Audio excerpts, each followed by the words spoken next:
beg to move that this House can now adjourn. The question is that this House can now adjourn. Stella Creasy.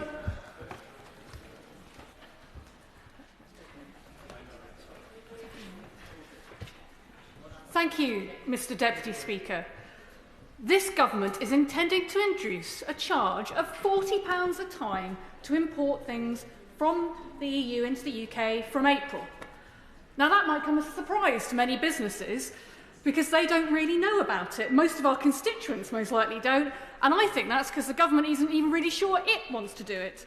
So today, Mr Deputy Speaker, I'm hoping to get some answers about this issue about the border operating model on behalf of all those who will pay the price if it actually happens, namely the British public. Brexit is the gift that keeps giving, like contracting recurrent food poisoning, where you think you've seen the worst of it, only to feel that sick feeling in your stomach again. Pints of wine and blue passports cannot make up for the inflationary impact of this latest dose of extra paperwork and delay. Now, for avoidance of doubt, we have left the European Union. You can't make Brexit work, and it's causing problems to millions of people every day. But I'm not standing here advocating that we ask to rejoin either. Frankly, with all the problems we're facing to businesses and jobs because of this, we haven't got time for such treaty negotiations.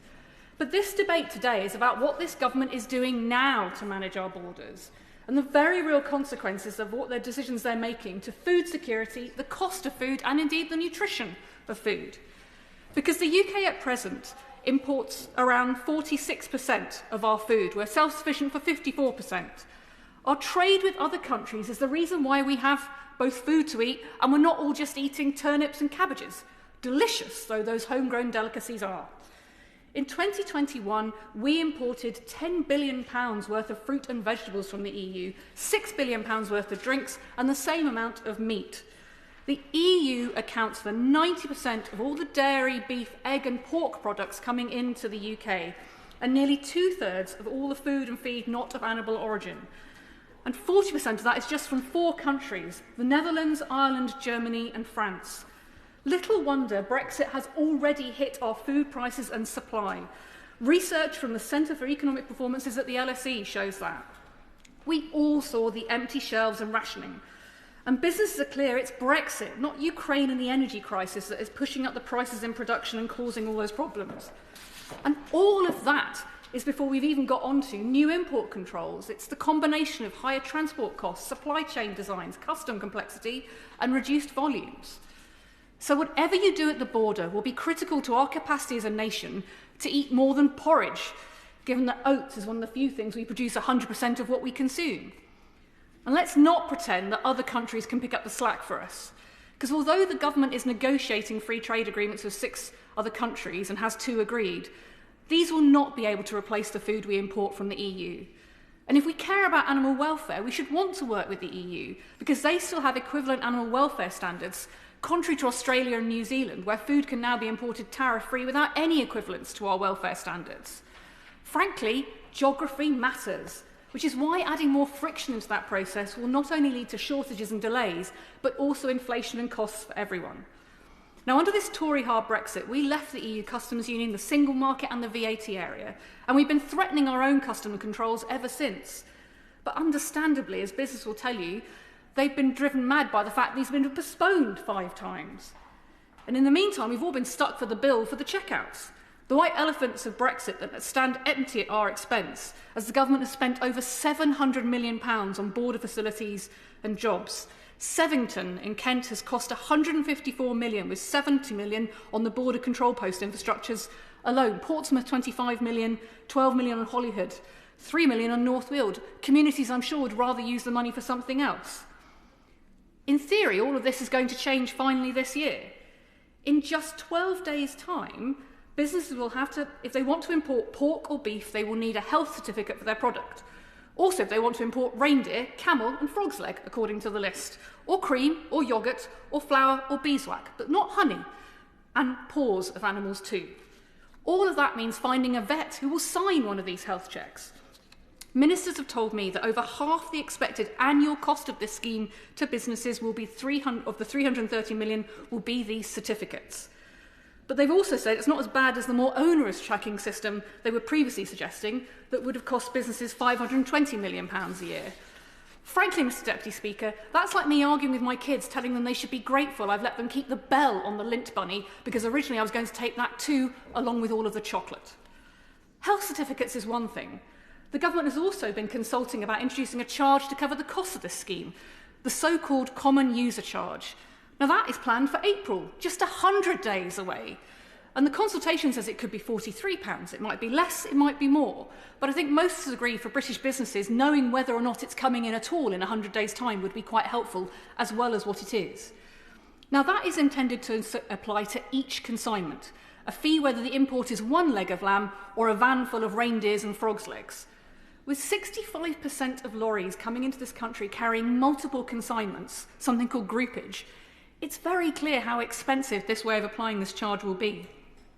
The government has therefore chosen to fund the new border by imposing fees directly on businesses who import. That pledge that Brexit would be a bonfire of regulation turned into a smouldering pile of paperwork which will kill imports for small businesses. It doesn't have to be this way. A veterinary deal with Europe could remove the requirement for export health certificates. Joining the Pan-European Mediterranean Convention, which is wider than the EU as Israel and North African countries are part of it, would help too, because then businesses could make use of the hubs within the EU where products from outside are often consolidated. And frankly, even if businesses will be paying for this service, there's no guarantee they'll get one. The government is planning to check just 30% of imports. And just when you think it couldn't get any more complicated, in 286 days they want to introduce something called safety and security declarations for all EU imports. These are required even if the pallet coming in the truck is empty. It relies on the single trade window process not being a total disaster. Yet at present, businesses have no idea if that technology is working either. And of course, all of this is different if you're trading from Northern Ireland. Those not for EU stickers which will help protect the border with the EU and Ireland and reflect the lunacy of all those people who tried to argue that technology could prevent trade barriers. In a situation where we are the smaller market, it's not hard to see when you've got companies trading in multiple nations, faced with policies like this, they're moving away from doing business with us and focusing on less complicated markets instead. Between 1999 and 2000, the EU accounted for 50 to 55% of UK exports. By 2022, that had already fallen to 42%. Traders in Belgium have already publicly said they're not going to spend any more time trying to figure out what the government is up to. They say they've been marched up the hill too many times, only for the scheme to be delayed at the last minute. They said they're willing to risk friction rather than the paperwork.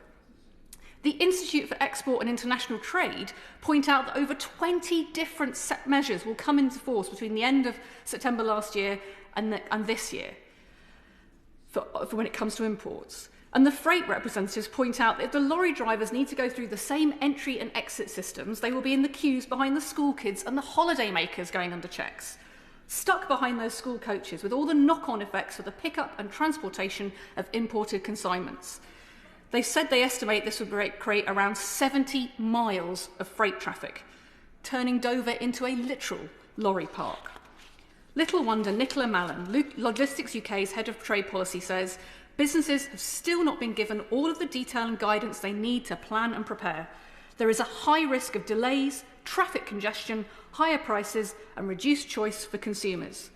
Now, we all understand the need for checks to stop things like African swine flu, but given that this country hasn't even signed up to be part of the shared biosecurity alerts, it's clear there's other things we could do to help tackle that. Certainly those charged with running this service have their doubts. Health inspectors at Dover have had a 70% cut to their funding to do any of this work to try and stop infections reaching our shores in the first place.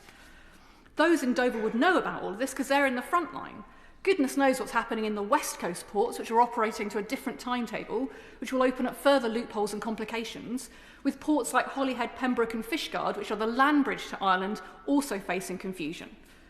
So I've called this debate and I have a series of questions for the Minister, and I hope that she will take interventions in her responses so that we can get to the bottom of this. First and foremost, can the Minister actually confirm that any checks will be made in our borders on lorries in 12 days' time to see if the goods in them have the environmental health certificates? And what work is her government doing to make sure that there are enough vets in Europe to provide these certificates? Can she confirm they even exist? If there aren't going to be checks on lorries in 12 days' time, which she's told businesses previously, When will those checks come in on the health certificates? And what will happen to a lorry turning up that doesn't have one? Can she confirm that the opening hours for the border control posts match the just-in-time supply chains so that we don't see lorries of rotting food sitting at our ports waiting to be checked? When will the common user charge actually be applied? And what will it be? If it's common, it should be uniform, so she can tell businesses here and now if it's happening and what it will be per consignment. Or will they take account of groupage? They said in December they'd provide this information and businesses are still waiting. Can she actually confirm what this common user charge will cover? Is it in addition to all the other charges by the Port Health Authority and the Animal and Plant Agency, and does it cover customs fees? And if the checks aren't going to be made, when will they be made?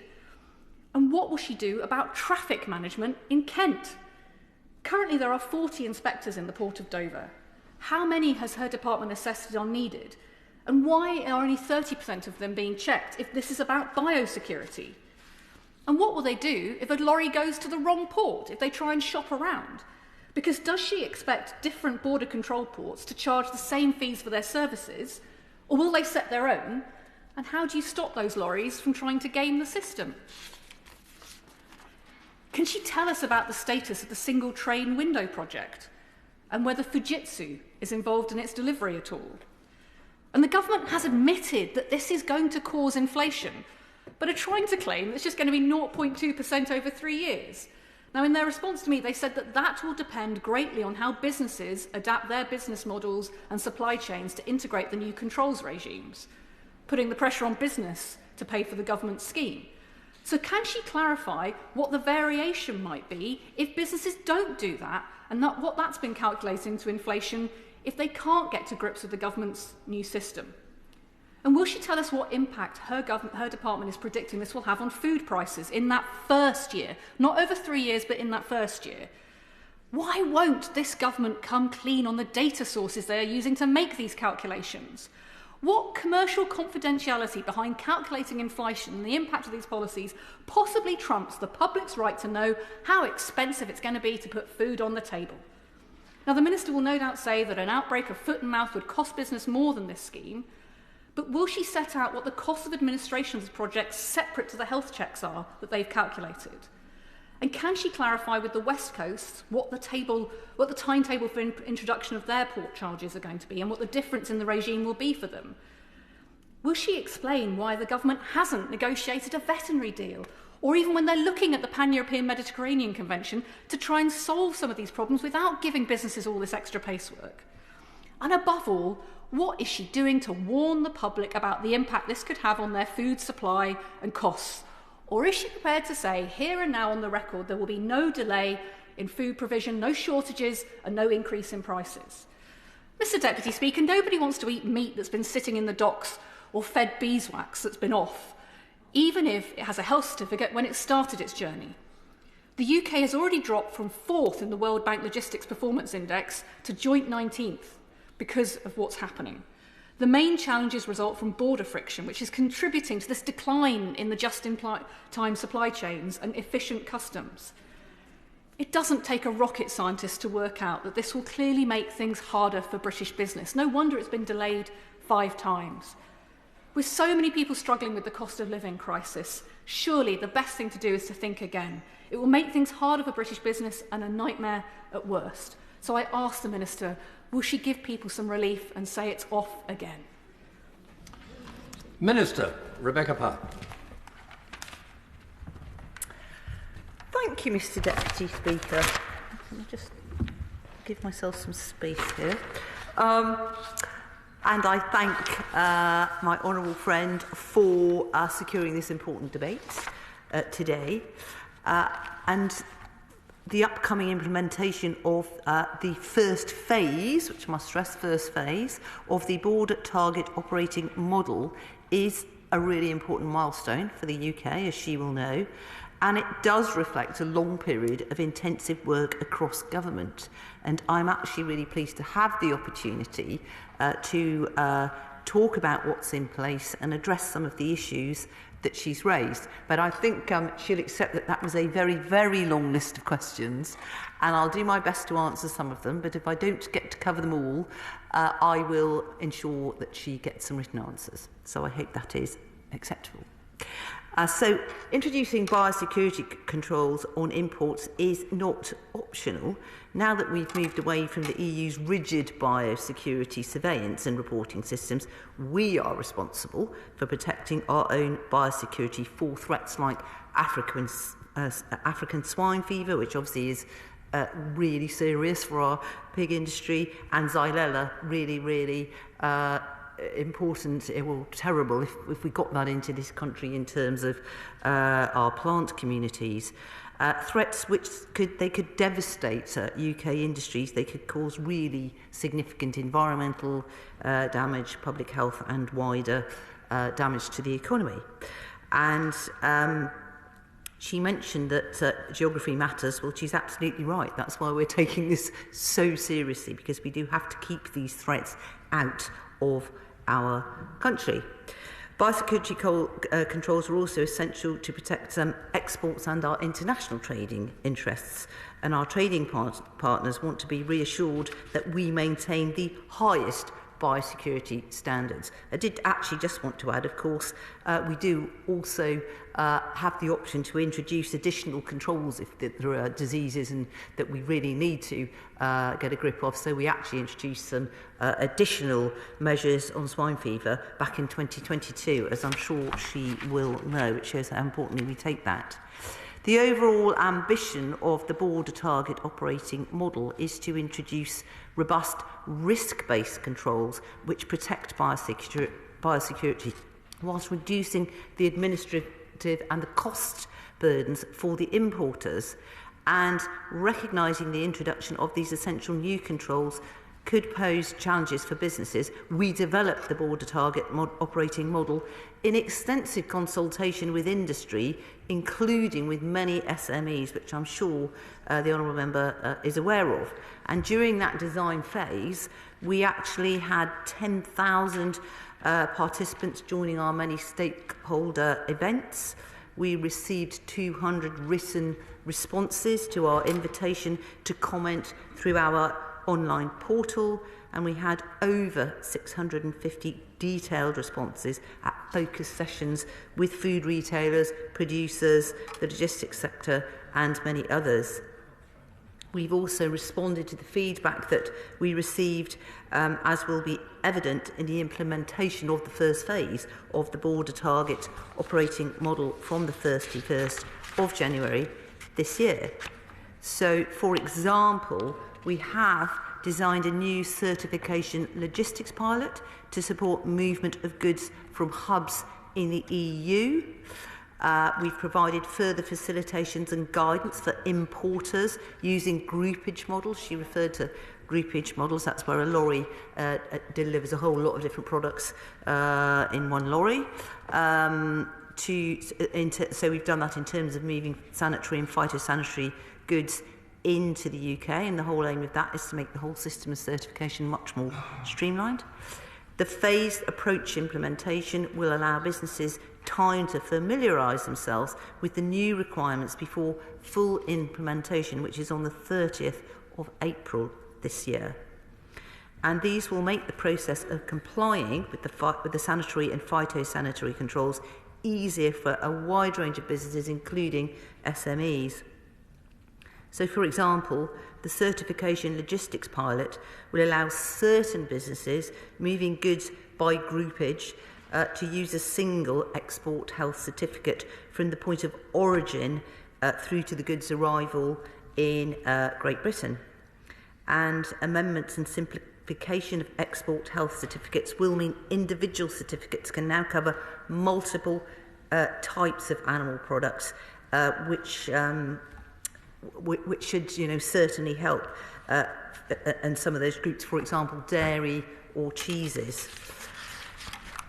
And over the long term, as promised, when we published the UK 2025 border strategy in 2020, The border target operating model also introduces a range of technological advances to ensure a fully 21st century border which facilitates UK trade.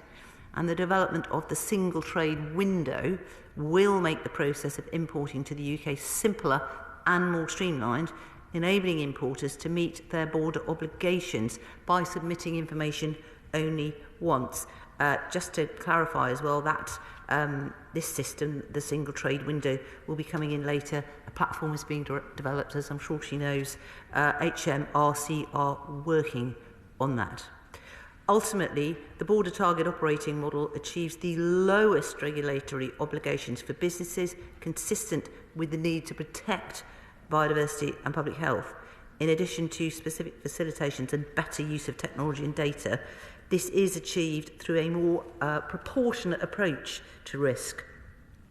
We have already removed import health controls for fruit and vegetables like citrus and mangoes, which are either not produced commercially in the UK or present a negligible risk. She referred to vegetables in particular, so lots of vegetables have been looked at to come up with a simpler system. I did check this, of course. If it is seen that a risk might be arising to do with any of those commodities, vegetables in particular, then we've got a right to change that later if any risks is seen to be arising.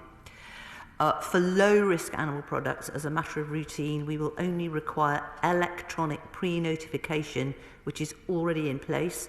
Low-risk plant produce, such as fruit and vegetables, with no specific disease or pest risk associated, will be removed from import health control requirements altogether. Classed in low risk come, for example, cucumbers and gherkins. And for high risk and medium risk goods, while we will retain health certification and physical inspection, more UK specific targeted risk categorisation allows for lower inspection rates than under the EU model, while documentary only checks will be performed remotely. So as a result, the additional costs for businesses associated with this new system, the BTOM or BTOM, are substantially less than they would have been if we had extended the inherited EU model to all of our imports. So compared to the original import model that was scheduled to have been introduced in 2022, we believe that this new model will reduce costs to businesses by around £500 million per annum by reducing the complexity and the volume of paperwork associated with the importing. I've got time just to refer perhaps quickly to a couple of questions. She asked about the data. She raised a whole range of questions, which I can skim through. Shall I do that first? Specific ones there that might help her. She mentioned about the data. She's had a number of letters and exchanges from Baroness Rolfe on this whole issue of the data, but as has been already conveyed to her, it was decided that HMG would be unable to release the full inputs of the modelling that it included in the data because some of those sources are commercially sensitive, particularly in relation to other ports and so forth. So that was what I think she was probably going to ask me about that again. And in terms of the inflation, in terms of food price inflation, well, the initial analysis has indicated that the policies introduced would lead to an approximate increase in consumer food price inflation of less than 0.2% over a 3-year period. And we've also got to look at what the cost of a major outbreak of a disease, such as, say, foot and mouth, that would have a far more serious consequences, costing about £12.8 billion. That was on 2022 prices. 48 billion of which was a cost to government. This is in the 2001 foot and mouth outbreak, and 8 billion to the private sector. So I think we've got to look at all that, and the government's modelling on the inflationary impact of the border target operating model has been undertaken through a peer-reviewed economic metric model. So a huge amount of modelling has gone into this. So I hope that answers that question very quickly. I'll give way very briefly. I thank the Minister. Can I be absolutely critical? We're talking about something that's going to come in potentially in 12 days' time. So I recognise I gave her a long list of questions because there's so much that comes from this. Let me give her 3 that we'd really appreciate a direct answer on.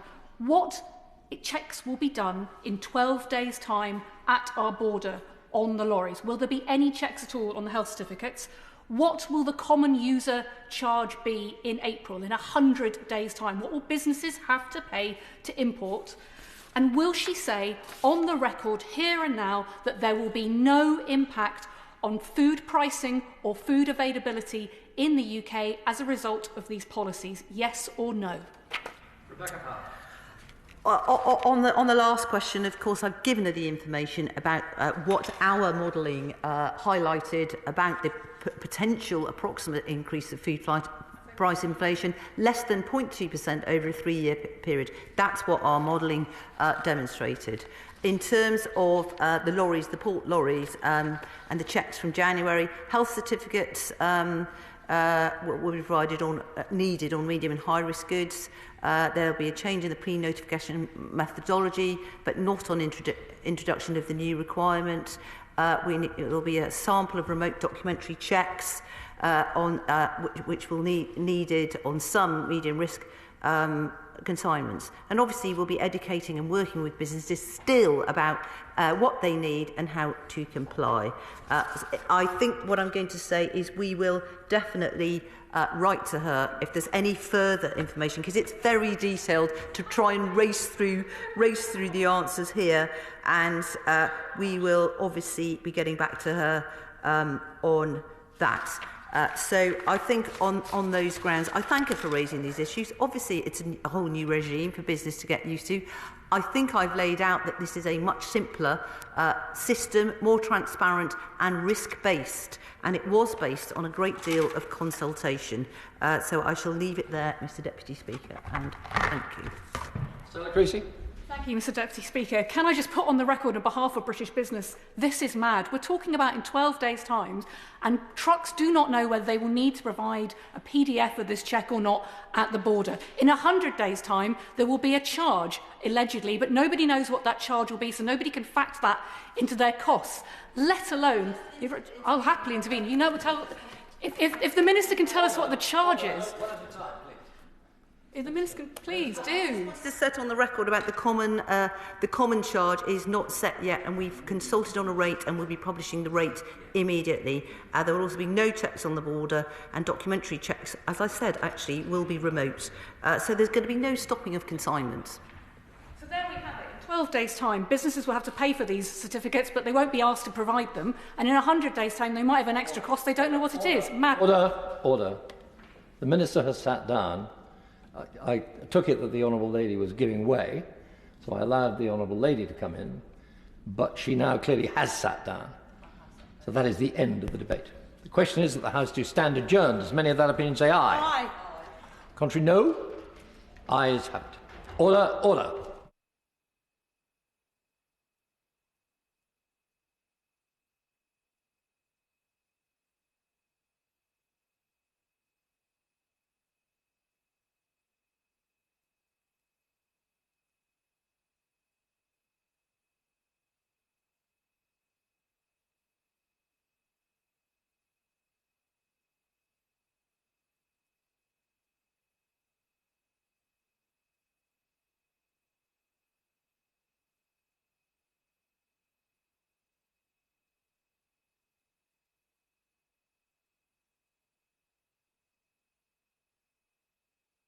Has ended.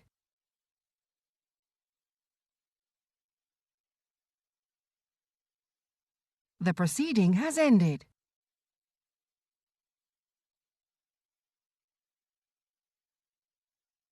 The proceeding has ended.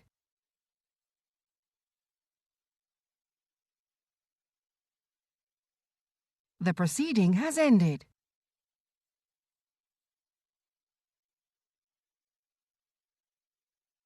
The proceeding has ended.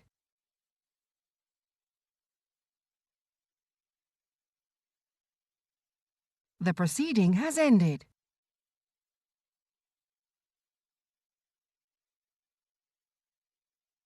The proceeding has ended.